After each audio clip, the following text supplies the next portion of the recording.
Hello there, my name is Tafaar, and if you're a subscriber to this channel, I'm sorry for the severe case of whiplash that you're probably experiencing. At first, I was a NASB1 competitor and content creator. Despite my heavy involvement with NASB2 as a competitor and, official marketing material producer, I never made any NASB2 content. Part of that was because of me being under NDA, which obviously makes it very hard to talk about the game with an unbiased light, and me a little anxious to talk about the game really at all. I think at this point, I'm pretty much safe to go. But today, the stars have now finally aligned with my motivation and some newsworthy happenings in the NASB2 universe, which now culminate in a question that has been on my mind ever since I started grinding, trying to compete in Rivals of Aether 2, which is it time to come home to NASB2? Now, for a bit of background, NASB2 released on November 7th of 2023, a mere 2 years after NASB1.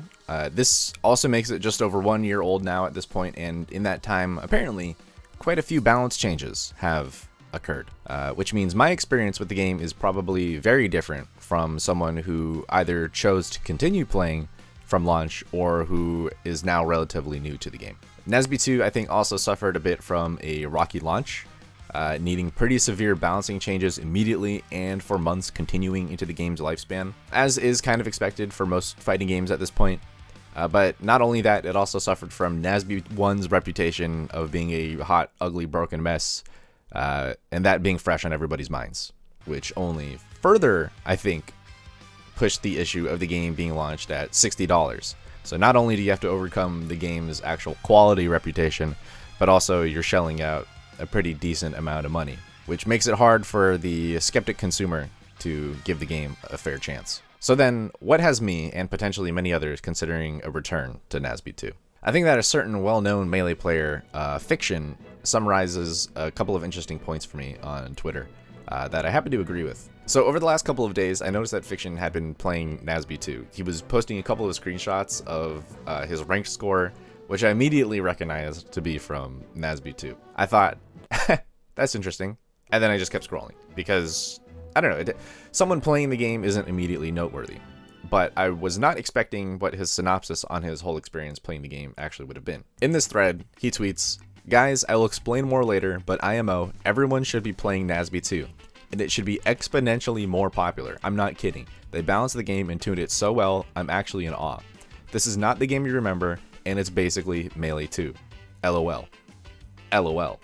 Hard to overstate how different the game seems overall from what I remember. Feels like tons of characters can do well with almost nothing being over-centralizing. The additions they have to Melee's mechanics fix many of the issues with the game, such as stalemates and ledge play. I honestly feel that this game deserves a revival.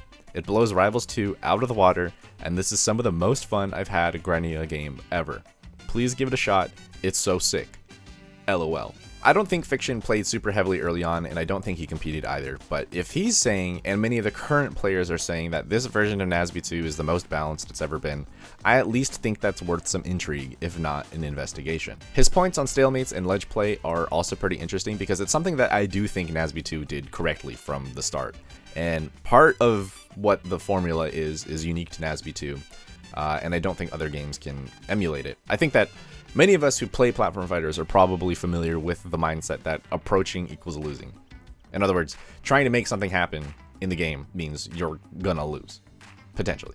And a lot of the time, the best action is basically doing nothing or resorting to an extremely safe strategy. Which means that if you really, really want to win in most platform fighters, you can and probably will be able to draw the game out for a very long time. Also, while I'm editing this video, Fiction just dropped this absolute fucking banger of a tweet. "Coming back to Melee after a week straight of NASB and realizing 70% of the player base just relies on the Falco trying to have more fun than them and just tries to wait in place for minutes at a time hoping to catch Falco trying to interact and have any fun at all. You absolute losers. LMFAO. If Falco players played this game for the same fucked up I love boring my opponents to death and staying far away and reacting for 8 minutes dirt and that makes me smart actually, reasons as the rest of you, the entire cast would be cooked to a crisp by now. Every time a Falco camps you, you're experiencing justice. I've got Bowser's run speed over here and you think it's not your fault that the game is going a long time? Get real." I was reminded of this, unfortunately, with the release of Rivals 2, and I'm not saying that Rivals 2 is the worst culprit of this at all. In fact, it definitely is not. But it's just that NASB2 offers such a different, unique experience from the standard platform fighter model that it's like I was kind of spoiled into forgetting what it's like not being able to approach and make things happen in a game. Rivals 2 released in October of this year, and I grinded it for a couple of months before a seed was planted in my brain, eventually sprouting at Heatwave when I had played NASB2 again for the first time in a long time, and has finally blossomed under the blessed reigns of Fiction's tweets. This game, Rivals 2, just ain't NASB. It just ain't NASB 2. And allow me to re-emphasize, however, that this is not a video about NASB 2 versus Rivals 2. It's not about NASB 2 versus Smash. It's not about NASB 2 versus any game, okay? This video is just about you should give NASB 2 a chance. There's, I think, 3 categories of players for NASB 2. There are those who did not play the game initially, which I guess makes you not a NASB 2 player, but just bear with me on this categorization. And the people who did not play the game initially are generally those who were very much dissuaded by the idea of shelling out $60 for a game from the same publisher as NASB1, and also potentially dissuaded by their experience with NASB1 if they actually played it. And I know that that's a large portion of the game's audience, coming from my experience as the video producer for the game. So I've seen a lot of this opinion on Twitter and on YouTube, etc., and I've heard it from word of mouth very often as well. There are also those who continued to play the game, either from launch or who started later than some of, I don't know, the early pantheon of NASB2's player base. And those are the people who are definitely more familiar with the game's current state than I am, and who have also vouched for the game's current competitive integrity.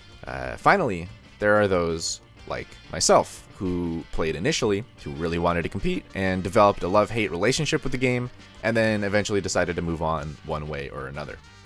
Some of us moved on to Rivals 2, like Stango, and for a brief period, Thunder's Reign, and many others have also pretty much entirely stopped playing platform fighters competitively altogether. And that's me. I'm one of those people. So if we've kind of already established the game's issues and the hate part of that love-hate relationship, then it's probably a good idea at this point to talk about where some of that love comes in. And this could be a pretty lengthy explanation of the game's mechanics, but I'm going to just try to keep it short and sweet. The game moves mostly like Melee, but there's also a bit of buffer to ease up the execution for those of you who don't want to time your inputs, I guess. No judgment. And despite the easier execution, there's still, I think, a very high skill ceiling within the Punish game, but also mostly due to the unique slime mechanic, which adds so much depth in so many areas that I'm just like definitely not going to go on a full brain rant, and instead leave its application mostly up to your imagination. Because with slime, you can cancel any move you want instantly, and if your opponent is nearby and it hits stun, they'll freeze slightly, which lets you reposition for your follow-up and extend your punishes in basically whatever way you feel like through your imagination. You know what I'm saying? Slime can also be used defensively to enhance your block, preventing pushback and block damage, I'm pretty sure. It can be used to enhance your special moves for different effects. You can slime dash, which converts your otherwise laggy air dodge into a quick air dash that you can act out of.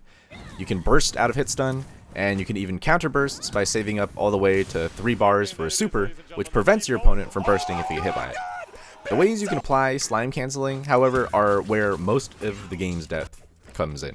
It changes the safety of moves, it lets you compensate for misspacing an attack, which also creates interesting rock, paper, scissors scenarios. And of course, it adds some strategy to how you manage your resources, because slime is a resource. You can't use it infinitely forever.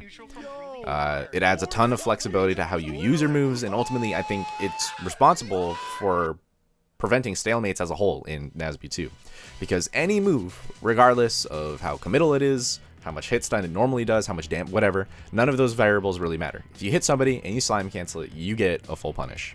And despite that, the game is prevented from becoming a mash fest where you're literally just trying to touch the opponent at any opportunity possible, because that ability is tied to a limited resource that you have to manage in the game, and that resource is also used for other things that's not just slime cancel. This mechanic alone is insane and super fun to mess with, and it is a huge part of why I still crave the NASB2 experience and why nothing else can quite come close. I think if it was just dropped into any currently existing platform fighter, everyone would probably just be having a ton of fun with the mechanic and what's possible with it. If you want to give NASB2 a shot, I think at the time of uploading this video, it's currently on sale for like 15 bucks. And if not, it still goes on sale pretty often. Hopefully I've covered mostly why people chose to stop playing the game, as well as why I think you should give it a shot if you either haven't played it before or if you haven't played it in a while. I'll probably be hopping on Ranked and recording some footage in the near future, so I'm putting my money where my mouth is, at least until I have to focus on school and work again in the relatively near future. Let me know in the comments what your thoughts are on this.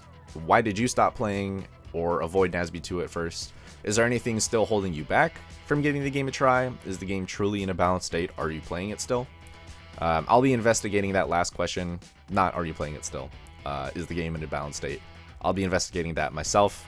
But share your thoughts with me regardless. Subscribe for more content, and thank you for watching.